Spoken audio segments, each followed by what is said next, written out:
I just gotta like not eat carbs, bro. That's just not sustainable for me because I love bread, I love pastas, I love so many different types of food, right? And so I read this book called The 4 Blood Types, right?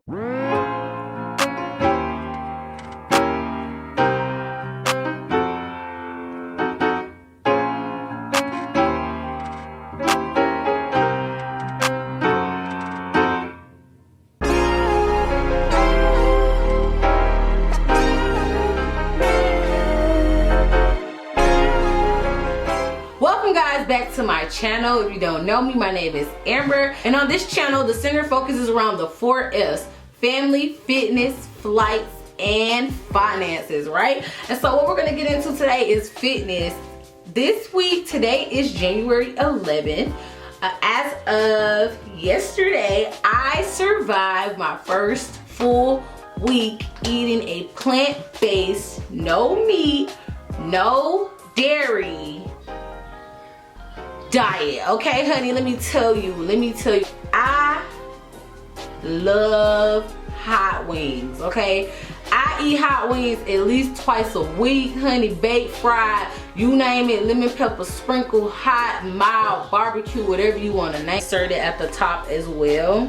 So I read this book called Eat Right for 4 Blood Types, 4 Diets. Eat right for your blood type, right? And so my blood type, I am blood type O. O positive. No, I'm O negative. And I only know that because I used to donate blood a lot to the American Red Cross. And so I had a card and it told me what my blood thing is. So if you don't know your blood type, you can go get it done at probably like a clinic, your doctor's office, or you know, anything like that to get the type of blood type that you have. And so I have blood type O. And with blood type O, it's a very unique blood type. It's one of like the first blood types, if I'm not mistaken.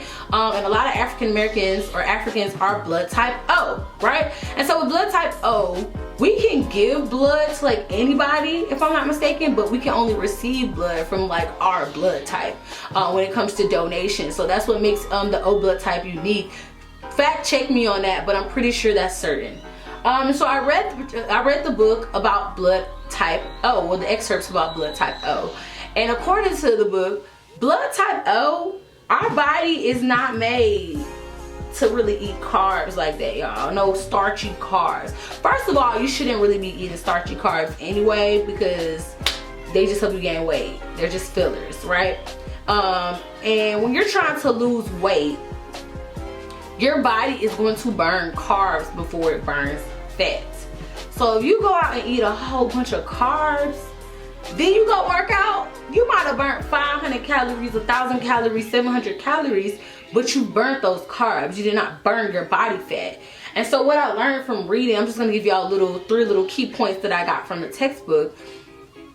Carbs are like dead for me. I cannot consume carbs. Like, I can consume healthy carbs like sweet potatoes and things like that, but as far as like white carbs, starchy carbs, anything with gluten that's heavy amounts of gluten, I cannot eat heavy amounts of gluten because of my blood type. Because if I'm not mistaken, genetically, or the genetic or scientific reasoning behind it was that like blood type O was not consuming carbs.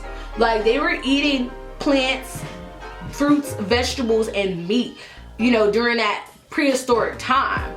And so our body type or our blood type was not developed to consume a lot of carbs, like whatsoever. And what happens is when we start to eat all those carbs or whatever, it doesn't turn into energy, it turns into fat and it stores it in your body. And so for me, that was groundbreaking for me. I'm like, wow, like, so this is the reason why like I be gaining a lot of weight, because I really don't eat a lot, y'all. Like, you ask my boyfriend, you ask people I know, like I don't just be sitting around eating big meals and eating stuff, but I do eat a lot of carbs, and be substituting my meals with carbs, with cereal, grains, and all this gluten. I didn't even know what gluten was. I'm like, what is gluten? Like, who made up gluten? Like, now everything you go in the store, you see gluten-free. I didn't even know what gluten was. But apparently gluten is not good for my body. It causes me to gain a substantial amount of weight, right? So keep that point on the table. So no gluten. The text also said that blood type O was not supposed to eat dairy, that our bodies are not made to digest dairy products. And it also stated, not even just for blood type O, but African Americans and people of African descent, bodies, I think it's like 78% of our population is lactose intolerant. Number one, we're not supposed to consume dairy anyway, because we're literally drinking a milk that was made for a cow, milk that was made for a goat, milk that was made for whatever type of milk you drink. And we're not supposed to consume that. Our body has no way of digesting that, or does not know how to digest it, right? And so in turn, you gain weight. Like literally, the novel said that. And I'm like, dang, I eat a lot of cheese. I eat a lot of dairy. And so for me, it's more so of, I'm not even really trying to lose weight this time. I am trying to lose weight. Don't get it twisted. But for me, this is more of a lifestyle change. I want to change my body, not for a trip, not for a man, not because I see all these models on Instagram and I want to look like X, Y, and Z. I want to change my body because I want to change the way I eat. I want to eat to live. I don't want to live to eat. Like, I want my food to be my medicine. If I'm sick, I know what foods supplies what vitamins and minerals that I need to repair whatever is going on in my body. That I want to transform into holistic ways of healing my body, because the body is so amazing. Like, your body is so amazing. Your body knows how to fight off diseases. Your body knows when something is there when it's not supposed to be there. Your body is sick. Like, it reads everything that goes in and out of your body, and it tries its best to fight off things that aren't supposed to be there. And fruits and vegetables and different minerals and different ways of eating helps to aid your body to digest, helps aid your body to get rid of those sicknesses and illnesses, right? And versus hindering it. And so for me reading that, I'm like, wow, like, so I'm not supposed to eat carbs that much, and I'm not supposed to eat dairy, but I'm also trying to cut out meat. Am I vegan? So now that I know what I can eat for my blood type, and I'm also which also like signals me to dang near be vegan, I literally went cold turkey on New Year's Day. So every morning for breakfast, after I would do my green tea, I made me some steel cut oatmeal, some organic steel cut oatmeal I got from the farmer's market. It was like $1 for a pint that was like this big. That oatmeal lasted me the entire week. Now let me tell y'all something about steel cut oatmeal. It is not instant oatmeal. Instant oatmeal is filled with sugars and hormones and different type of stuff. No, you don't want to be eating that. You don't want to be eating anything that takes, what my grandma tell me, anything that takes 1 minute to cook, you don't want to eat it. 90-second this, 1 minute that, you don't want to be eating that warm up food, okay? Because it does take a long time to make. It takes about 20 to 30 minutes to make some steel cut oatmeal. But if you make a big old pot of it for the week, you don't gotta make it every morning. So every single morning I had me some steel cut oatmeal with some little almonds on top and a little banana, okay? In terms of me eating like every single day, y'all, and I'm about to lay a big one on y'all, I was also intermittent fasting. I did not eat till about 11 o'clock, and I would stop eating around 7. Intermittent fasting works for me because, y'all, I am a late night eater, and so I have an alarm set on my phone at 7 o'clock. Guess what, sis? Wrap up your last meal. This is the last supper. You are done for today. You can drink some water or some tea, but you are done consuming your food. Why? Because my food needs time to digest and convert into energy so that I can burn off this extra weight, okay, and also be healthy. So I went to this place called Good Ass Burgers. I had me 2 little baby sliders of plant-based meat. And let me tell y'all something about plant-based meats. I do not want my vegan lifestyle to be centered around fake meat. However, during the transitioning phase, when I'm fiending like a crackhead for some meat and I'm trying to transition, I'm gonna have me a Beyond Burger, I'm gonna have me an Impossible Burger, I'm gonna have me a Whole Foods burger until I can get to the point where it's a reward for me and I don't have to eat that stuff every day. Because me transitioning, I don't want to be reliant on fake meat. I don't want to be reliant on fake additive meats because I really don't know what's in it. And it's great to have as a little treat, but I don't want my diet to be centered around processed foods. Like, I really want to eat as many whole foods, whole grains as possible. Like, let me tell y'all. And so my very first week of, being or surviving veganism, tip number 1, farmer's market. Stop shopping at Publix, stop shopping at Kroger, stop shopping at these places, because unless you just absolutely have to, because they're robbing us, y'all. They are robbing us. So I went to the organic farmers market indicator in Atlanta. If you hear the International Farmers Market, let me tell y'all, like, I'm gonna just give y'all a couple of examples. Like, I spent like $50 in there and it got me a whole week worth of food, from fruits, vegetables, beans, like oils, sweeteners, organic flour, organic, like everything, for like literally almost 70% of the price of what it would cost at the store. I'll give you an example. So avocados at Publix usually run you about $1.99, or on a good day 99 cents a pound maybe, but $1.99, $1.79, $1.49. Sounds familiar, right? Kroger is about the same. Walmart might be a little bit cheaper, but it's only cheaper by a little bit. I can go to the organic farmers market and get avocados for like 40 cents, 50 cents. You know, I can get a pineapple for like $2 versus like $2.50, $3, $4 at the store. I can get kale for 70 cents a bunch versus $1.99 a bunch at the market. So shopping at the farmers market this week was very inspiring, because like now it's like I can get organic, nice, raw food straight from the farmers, no middleman, at a great price, a great cost, without breaking the bank, right? A cool meal I made during my first week of veganism was vegan lasagna. Let me tell you about this lasagna. Like, y'all, I just use zucchini, tomatoes, mushrooms, and I'll use a little follow your heart cheese, okay? Tip number 2, juicer. So I bought me a juicer. The juicer I got off Amazon for like 30 bucks. I'll insert it here. If I forget to insert it here, don't shoot me. Don't shoot me. I bought me a juicer. A juicer is a easy way, if you don't like eating fruits, if you don't like eating vegetables, and you're transitioning, a juicer is the best thing you can buy, because buying pre-made juice is expensive. Let me tell you, y'all, buying pre-made juice is expensive. Buying a juicer is like the most inexpensive way to make your own juice, and like to make your own juice, not break the bank, and to get all your nutrients that you need.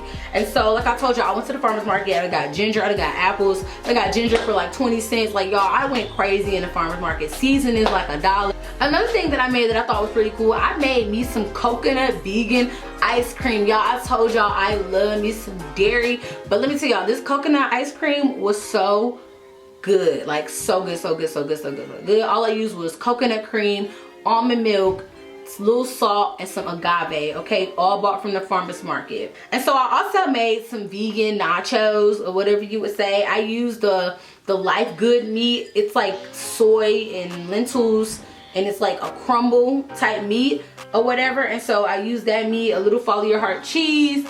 I made me some homemade sour cream with some vegan eggs and some apple cider vinegar, honey. It tastes just like sour cream, okay? Well, not exactly, but it gave me a sour cream feeling that it was really, really good. With a little guacamole and a little stuff. And so with that, with me going cold turkey for 1 full week, like I told y'all, I was like at 178. I stepped on the scale today, y'all. I was 172, and it's only been 7 days. 7 pounds in 7 days. My first week of being or transitioning to veganism. One last thing before I go. So my tip 1 is shop at a farmer's market. Tip 2, get a juicer.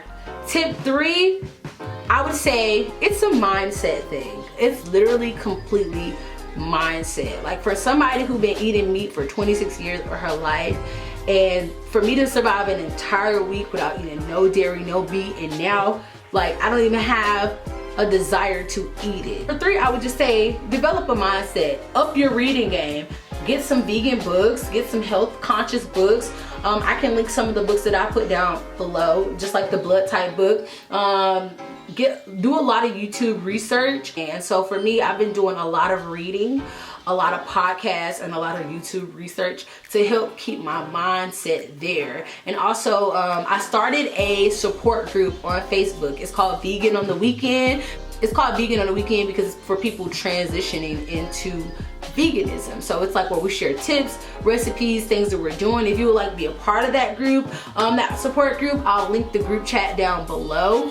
It's on Facebook. We just post motivation, post little things about ourselves in relation to veganism, articles, things like that. So it just started that group a week ago. So if you would like to be a part of it, definitely join our little Facebook group and let's get started to a healthier you and a healthier planet.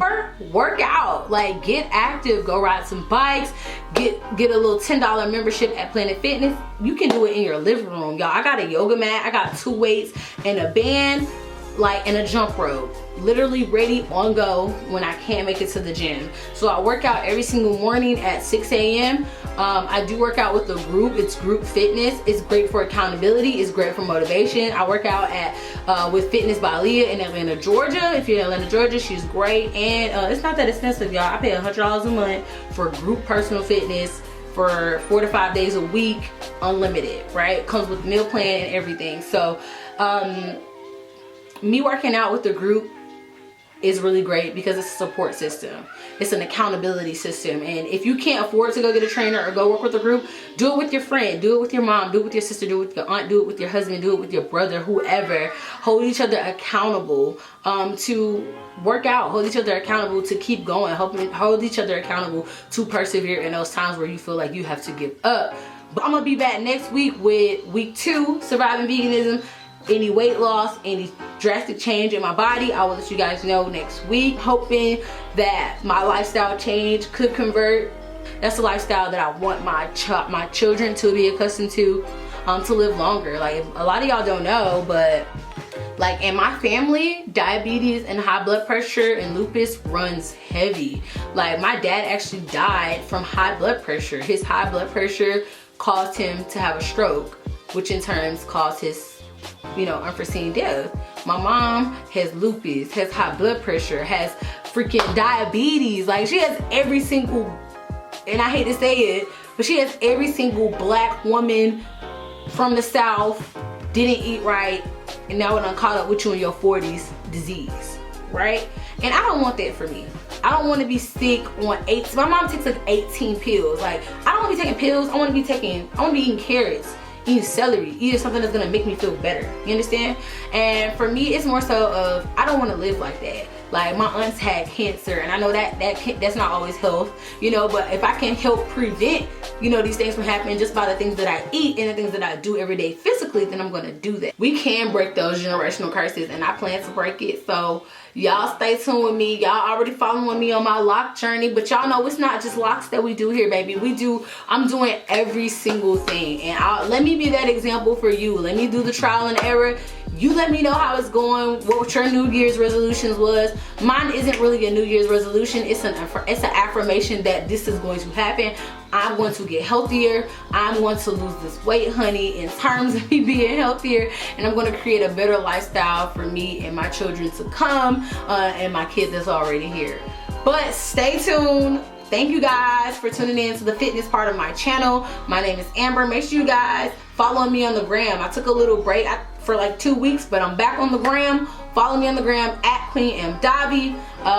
If you would like to be a part of that group chat will be linked down below. Thank you guys so much for tuning into my video, and I'll see you guys again next week. Let's keep them, you know what, Amber, keep them coming every week.